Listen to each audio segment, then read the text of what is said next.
আমি জানি না আমার এই কন্টেন্টগুলো বাংলাদেশের মানুষ তো দেখেন, দেশের বাইরের অনেক মানুষ দেখেন। একটা গানে এত শক্তিশালী বর্ণনা, এত সুন্দর শুরু থেকে শেষ পর্যন্ত মেসেজ, দুর্দান্ত, খুবই দুর্দান্ত। এই গানটা দিয়ে বোধহয় আপনার একটা ভালো যাত্রা শুরু হলো সেই সময়টাতে সোশ্যাল মিডিয়াতে। জি, সেই সময় প্রবাসীরা এই গানটায় অনেকেই কেঁদেছে এবং আমি আসলে এই গানটা নিজেরই তো চোখে পানি চলে আসছে। আমি যদি রিলেট করেন নিজেকে তাহলে বুঝতে পারবেন যে এটা খুবই ইমোশনাল একটা গান। জি, তারপর তো এই গানটা আমি যখন মানে কাজ করতাম তখন আমি আমার লাইফ এবং পারিপার্শ্বিক লাইফ সেইগুলো দেখেই এই গানটা মানে মনে মনে লিখেছিলাম। মানে এটা খাতাতে লেখা না, বা আমি এখন তো কোনো গান লিখতে চাইলে আমি ফোনে লিখে ফেলি, নোটবুকে, কিন্তু ওই সময় এটা লেখা ছিল না। এটা আমি আমার কাজের মধ্য দিয়ে বানাতাম আর মনে রাখতাম, এবং পরবর্তীতে এটা রেকর্ড করি। এবং এখনও মনে আছে যে এটা রেকর্ড করতে যে আমি পুরো ঘামে ভিজে গিয়েছিলাম মোবাইলে। এবং এই গানটা আমাকে গোটা প্রবাসীদের কাছে এবং প্রবাসীদের অনুপ্রেরণা, তাদের ভালোবাসা, আর আমাকে কবির বিন সামাদ হওয়ার পিছনে প্রবাসীদের যে অবদান, সেটা আমি যদি কোনোদিন ভুলে যাই তাহলে সম্ভবত আমি আমাকে হারিয়ে ফেলবো। কত সালের গান এটা? এটা 2018 সালের। 18 সাল, তখনও মালয়েশিয়াতে? 17-18 আমি যদি মানে ভুল না বলি, ওই সময় মানে যখন আমি শুরুটা করেছি ঠিক ওই সময়। এবং প্রবাসীদের আরও অনেকগুলো গান আমি পরবর্তীতে করেছি, যেমন প্রবাসীদের দুঃখ কেউ বুঝলো না, তারপরে প্রবাসেতে কেমন আছি জানতে চাইলে তাই মাগো তোমায় বলি, প্রবাসেতে সুখের অভাব নাই। তো এভাবে কিছু গান, প্রবাসীদের গান আমি মাঝে মাঝে করতাম, এবং এই কষ্টগুলো ছিল প্রতিটা মানুষের কষ্ট, এবং এটা সেই সময় খুবই সমাদৃত হতো। পাশাপাশি আমি একটা কন্টেন্ট করেছিলাম মালয়েশিয়ায় প্রবাসীরা পুলিশের ভয়ে কিভাবে দিন যাপন করে, আবার অভিনয় করে। যেমন পুলিশের ভয়ে আমরা তো ঘরে ঘুমাতে পারতাম না, আমরা বনে যেয়ে ঘুমাতাম, বাগানে যেয়ে। আসলেই তাই হতো? হ্যাঁ, পাহাড়ে, জঙ্গলে। সিরিয়াসলি তাই করে? হ্যাঁ, আমার জানা নাই। মানে আপনি করেছেন? আমি করেছি। আমরা সিরিয়াসই বাগানে ঘুমাতে হতো। আমরা যখন প্রজেক্টে কাজ করেছি পারমিট পাওয়ার আগ পর্যন্ত, তখন প্রতিটা বিল্ডিংয়ের তালা হতো, যেমন 35 তলা বিল্ডিংয়ে তো 18 তলা হয়েছে। আমরা 18 তলার ছাদ ঢালাই হয়ে গেলে ওই যে ফাঁকে ফোঁকে পুলিশরা তো অত কষ্ট করে ওখানে খুঁজবে না। তো এটা যখন 19 হতো, যখন 32 হতো, আমরা 32-এ ঘুমাতাম, পায়ে হেঁটে উঠতে হতো। আমরা দেখা যাচ্ছে যে এইভাবে থেকেছি। এরপরে অভিনয় দিয়ে সেই বিষয়গুলো আমি তুলে ধরতাম যে প্রবাসীদের জীবনটা কেমন, এবং সেগুলো আমরা মোবাইল দিয়ে এই কন্টেন্টগুলো করতাম। এর মধ্যে একটা নাটক ছিল যে আমি বাগানে যে শুয়েছি, হঠাৎ করে পুলিশে অপরাধী দিয়েছে, খবর আসছে, তো সেই বাগান থেকে আবার আরও ডিপ বাগানে চলে গিয়েছি, এবং যাওয়ার জন্য যতটুকু দৌড়াদৌড়ি করা লাগে সেই জায়গা থেকে আবার ওই পুলিশের ভয়ে আছি। সেই সময় হঠাৎ করে বাড়ি থেকে ফোন আসছে, তো দেখা যাচ্ছে ফোনে আমি আবার কথা বলতেছি, মাকে বোঝাচ্ছি, মা জিজ্ঞেস করতেছে কেমন আছো, তোমাকে মা খুব ভালো আছি আলহামদুলিল্লাহ। তো দেখা যাচ্ছে জোরে কথা বলে ফেলেছি, বন্ধু ধমক, পুলিশ চলে আসবে, এত জোরে কথা বলা যাবে না। দেখাচ্ছে বিপদে আছি, কিন্তু মাকে মা খুব ভালো আছি, হ্যাঁ আজকে খুব ভালো খেয়েছি মা, রান্না বান্না এখন তো খুব আরামে আছি, এই যে জায়গায় আছি মা, এই জায়গায় তুমি কল্পনা করতে পারবে না যে বিদেশে এত শান্তি মা, এত ভালো জায়গা, তুমি খবরদার আমার ব্যাপারে টেনশন করবা না, আমি কিন্তু এই মাসে টাকা পাঠাবো, এই মাসে টাকা পাঠাবো। তো দেখাচ্ছে বাঘের মুখে রয়েছি, সেই সময় থেকে সান্ত্বনা দিচ্ছি যে মা কোনো টেনশন নেই, বা বাবা কোনো টেনশন নেই, ভাইকে বোনকে। আবার দেখাচ্ছে অনেকেই টাকা পাঠিয়েছে, বউ প্রতারণা করে নিয়ে চলে গেছে, সেটাও তুলে ধরেছি নাটকের মাধ্যমে। দেখা যাচ্ছে যে মাকে টাকা পাঠায় না, বাবাকে টাকা পাঠায় না, বউয়ের কাছে টাকা পাঠায়, হঠাৎ করে খবর আসলো যে বউ নাই। তো এরকম বেশ কিছু গল্প পেয়েছি, বিশেষ করে প্রবাসীদের। এটা আমি দেখলাম যে কিছুদিন আগে একটা টেলিভিশন চ্যানেল রিপোর্টও করেছে, মানে প্রবাসীদের এই যে কষ্টের টাকা নিয়ে অনেকেই ভেগে যান, এটা খুব দুঃখজনক। আমরা বেশ কিছু স্টোরিও পেয়েছি, আমরা সেগুলো নিয়েও কাজ করতে চাই। জি। তো তারপরে এই কন্টেন্টগুলো নাটক আকারে যখন যেতে থাকলো, তখনও এটা খুবই সমাদৃত হলো, এবং মানুষেরা সবাই বেশি পজিটিভ কমেন্ট, এবং সেইগুলো তারপরে আমাকে কোনো একজন বললো যে, বা অনেকেই মেসেজ দিয়েছে বললেও ভুল হবে না, যে এগুলো দিয়ে তো আর্নিং করা যায়, আপনি আর্নিং করার রাস্তাটা করেন। তো আমি বললাম আমি তো আসলে আর্নিং করার জন্য এখানে আসিনি, বা এগুলো আর্নিং করার জন্য করি না। আমি ছুটিতে দেশে আসলাম, আসার পরে চাঁদপুরের ফজলুর রহমান সোহেল, যাকে আমি বস বলে রাখি, এবং আমি এখনও তার প্রতি অনেক অনেক কৃতজ্ঞ, আর খুবই সুসম্পর্ক তার সাথে রয়েছে। সে আমাকে বললো আপনার এই কন্টেন্টগুলো দিয়ে অনেকেই অনেকভাবে ইনকাম করে, আবার আপনি এই কন্টেন্টগুলো ইনকাম করছেন না, মানে আপনি আপনি লস করছেন, কত টাকা আপনি লস করতেছেন, প্রবাসে থাকেন, কত কষ্ট করেন। তো আপনি এক কাজ করেন, আমার সাথে আসেন, আপনি কন্টেন্ট করে আমাকে দিবেন, আমি আপনাকে আর্নিং এর 35% আপনাকে দেব। আচ্ছা। এবং তারপরে আমি বললাম আমার অনেক টাকা ঋণ, এই ঋণগুলো আসলে বললো যে এই ঋণগুলো তো পরিশোধ হবে, আরো ভালো কিছু হবে। তো আলহামদুলিল্লাহ কিছুদিন পরে তো ঋণগুলো পরিশোধ করতেই পেরেছি এবং কন্টেন্টগুলো বেশি সময় দিতে। পরে করোনাকালীন সময়ে ছুটিতে আসলাম এবং আটকে গেলাম, এক পর্যায়ে আমার ভিসার মেয়াদ শেষ হয়ে গেল।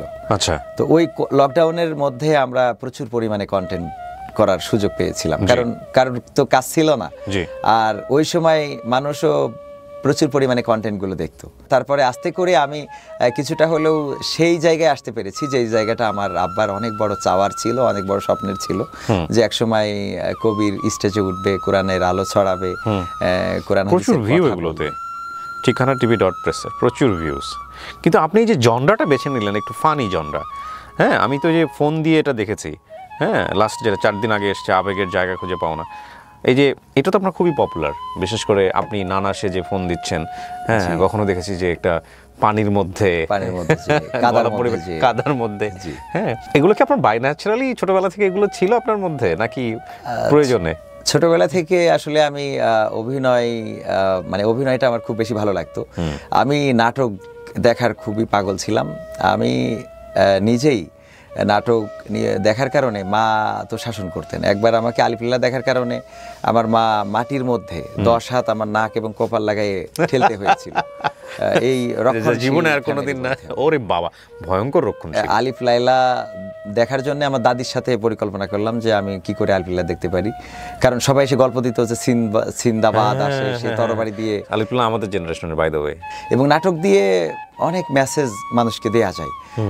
যেমন আমি ভিক্ষা করি, তো ফকির সেজে আমি দেখাচ্ছে যে ফ্রি ফায়ার খেলতেছে, তো আমি যে তার শাসন করতেছি যে ফকির হয়েছি তো কি হয়েছে, তুই ফ্রি ফায়ার খেলবি কেন। তো এইভাবে এক একটা কিছুর বিরুদ্ধে আমার অবস্থান, প্রত্যেকটা মেসেজ থাকে। এবং ফোন কলটা আসলো মূলত আমি জুকারবার্গকে একটা ফোন কল দিয়েছিলাম মালয়েশিয়াতে থাকতে জুকারবার্গকে একটা ফোন কল দিয়েছিলাম যে মানে তুমি এটা বানাইছোটা কি? এটা বানানোর পরে আমার ছেলে পিলে তো সব ধ্বংস হয়ে যাচ্ছে, কেউ তো লেখাপড়া করে না, রাত জেগে থাকে, এখানে প্রবাসে থাকি। এরাও আগে ফজরের নামাজ পড়তো, আর এখন রাত্রি টানাটানি ঠেলাঠেলি করে এত রাত করে ঘুমায় যে সকালে ফজরের নামাজ তো দূরের কথা, ঠিক মতো ডিউটিতেও যাইতে পারে না। তো এই ফেসবুক নামের এই জিনিসটা বানায় তো তুমি একেবারে বাংলাদেশটারে বা আমাদের এই জেনারেশনটারে নষ্ট করে দিচ্ছ। বাচ্চারা ঠিক মতো পড়াশোনা করে না, সবকিছু থেকে অমনোযোগী হয়ে যাচ্ছে। এটা ছিল আমার প্রথম ফোন কল, যে জোকারবার্গকে ফোন দিয়েছিলাম, এবং সেটা ছিল আমার একটা অডিও রেকর্ড। আচ্ছা। এবং ওইটাও ওই সময় খুবই সমাদৃত হয়েছিল। এরপরে দ্বিতীয় ফোন কল ছিল মজনুকে নিয়ে।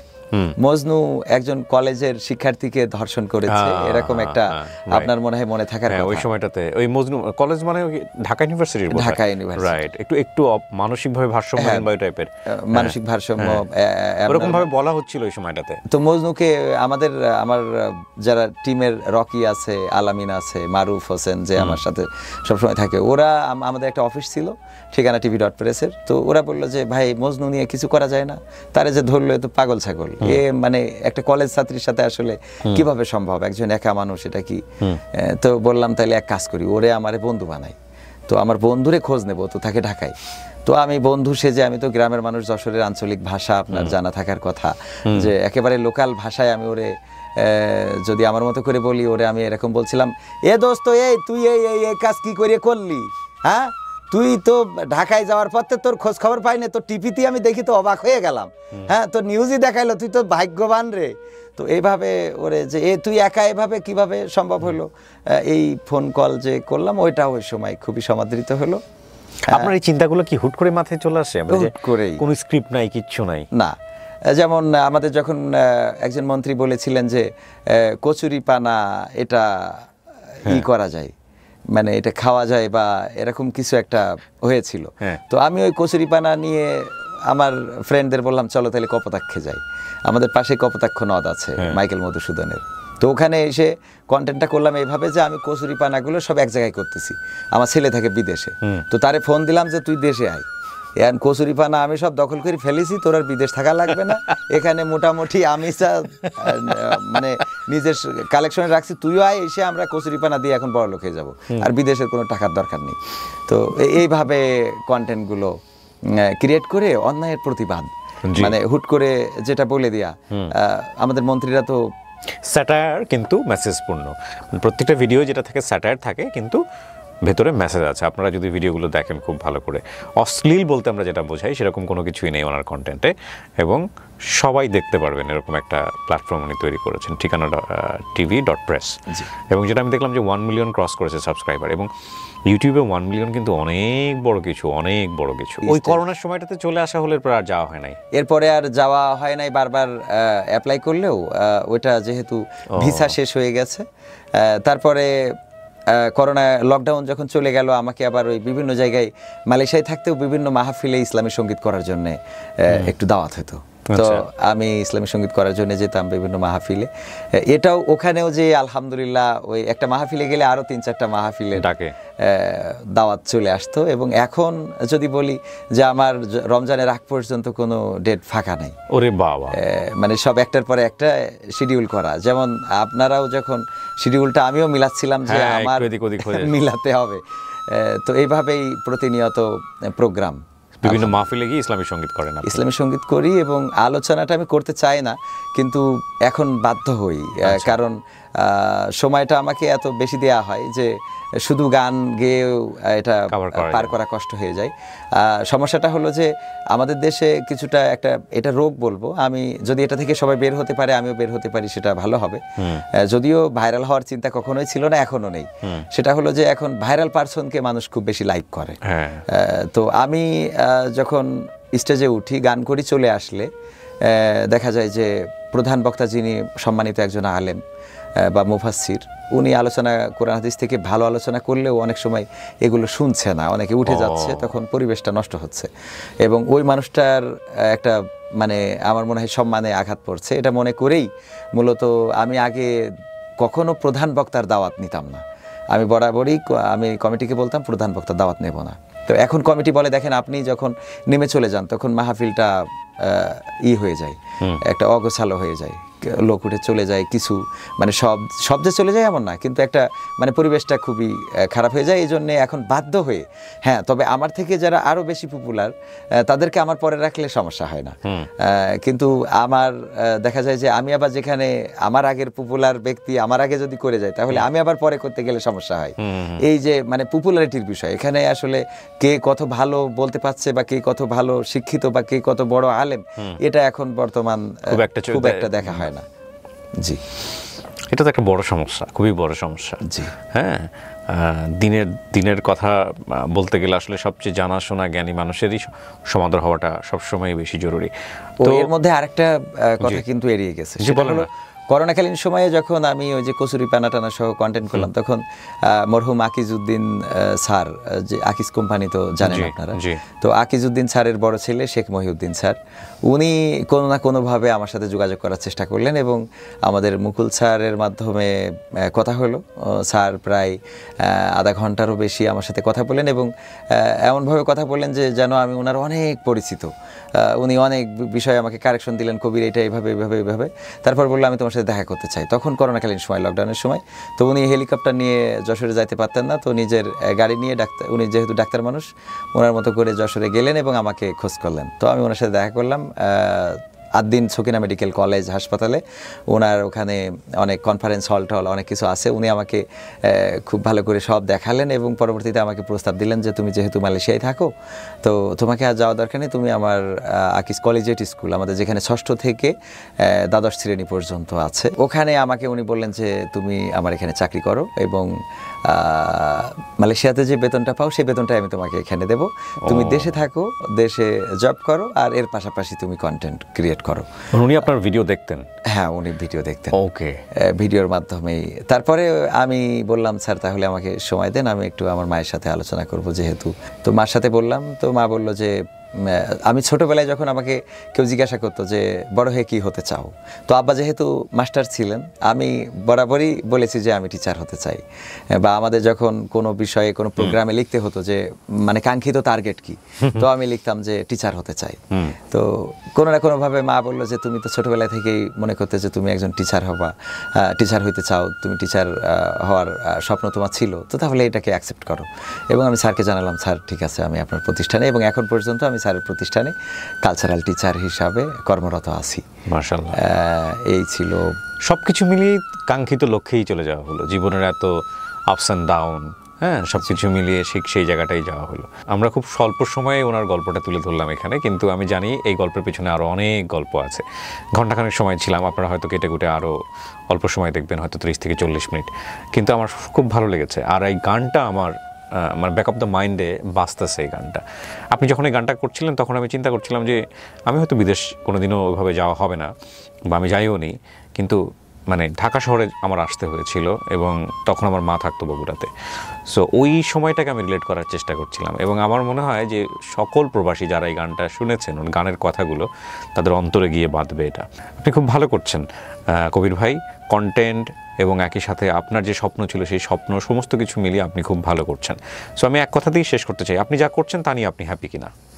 আলহামদুলিল্লাহ, আমি সবচেয়ে বেশি হ্যাপি হয়েছিলাম সেই দিন, যেই দিন যে মালয়েশিয়াতে আমি একসময় জবের উদ্দেশ্যে গিয়েছি। সেই মালয়েশিয়াতে ইনভাইট হয়ে আবার কালচারাল প্রোগ্রাম করার জন্য গিয়েছি। তো আমি যখন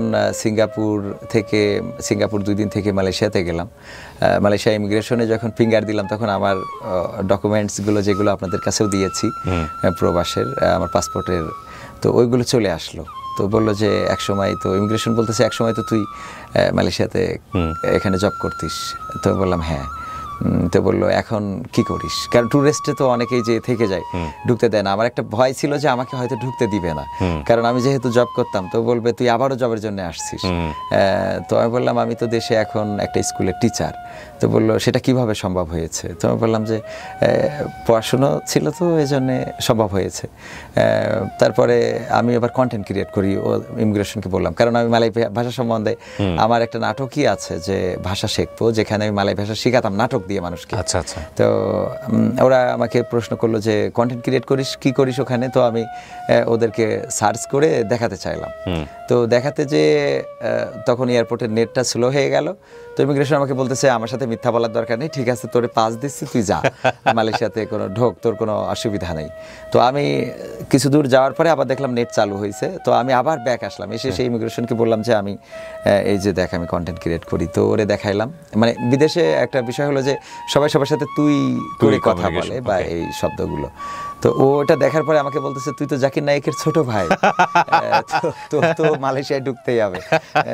এরপরে আরও কয়েকবার গেলাম, মালয়েশিয়া গেলাম, মালদ্বীপস গেলাম, কাতারে গেলাম, সিঙ্গাপুর, তারপরে ইন্ডিয়াতে তো পাশাপাশি রাষ্ট্র গিয়েছি, সৌদি আরবেও প্রোগ্রাম করেছি, বেশ কিছু দেশে গেছে, বেশ কিছু দেশে, এবং আলহামদুলিল্লাহ আমেরিকায় নেওয়ার জন্য অলরেডি প্রসেসিং করতেছে আমাদের ভালোবাসার মানুষগুলো। বাহ, বিউটিফুল। তো কবির বিন সামাদ অত্যন্ত জনপ্রিয় এবং তিনি সামাজিক যোগাযোগ মাধ্যমে লম্বা সময় ধরে কন্টেন্ট ক্রিয়েট করে যাচ্ছেন, এবং কন্টেন্ট ক্রিয়েশন, শিক্ষকতা এবং দিনের দাওয়াত ওনার মতো করে এই যে কাজগুলো নিয়ে উনি ব্যস্ত আছেন, সেটা নিঃসন্দেহে ওনার জীবনের স্বপ্নই ছিল। কিন্তু আজকের এই গল্পে আমরা ওই জায়গাটাকেই ফোকাস করতে চাই যে যখন উনি বিদেশ গেলেন, যখন ঘরে নুনান্তে পান্তা ফুরায় অবস্থা, এবং সেই জায়গাটি থেকে জেলে চলে যাওয়া, হেরে না যাওয়া, বারবার উঠে দাঁড়ানো, এবং শেষ পর্যন্ত ওনার দোয়া আল্লাহ কবুল করেছেন, ওনাকে আল্লাহ আজকে এতটা সম্মানিত করেছেন। অনেক ধন্যবাদ কবির ভাই আমাদেরকে সময় দেওয়ার জন্য। আপনি যশোর থেকে আসছেন, এটা একটা বিশাল পাওয়া হলো কিন্তু আমার অনুষ্ঠানে। আমি আপনার বিশাল ফ্যান, আমি খুব দেখতাম। কবির ভাই কথা বলে খুব ভালো লেগেছে। আপনি অনেক ভালো থাকবেন এবং আপনার জন্য অনেক দোয়া থাকছে, শুভকামনা থাকছে। জি, আপনাদের জন্য শুভকামনা, এবং আপনি শুধু আমার না আমাদের সবার দোয়া পান। বাংলাদেশের মানুষ শুধু না, প্রবাসেও আপনার ব্যাপারে অনেকেই আমাকে মাঝে মাঝে বলে যে আপনি এরকম একটা স্টুডিও ক্রিয়েট করেন। তো বললাম সবাই ভালো করবেন ইনশাআল্লাহ। না, সবাই সবকিছু করার প্রয়োজন হয় না, কারণ এই জায়গাটা আপনি করছেন আলহামদুলিল্লাহ, এটা যেন আপনার আমৃত্যুকাল শুধু না, এটা যেন চলমান থাকে অনন্তকাল ধরে, সেটাই দোয়া করব। জি, অনেক ভালো থাকবেন। প্রিয় দর্শক এবং শ্রোতা, এটা একটা অসাধারণ এপিসোড। আমরা আজকের মতো এখানেই শেষ করছি। আসসালামু আলাইকুম।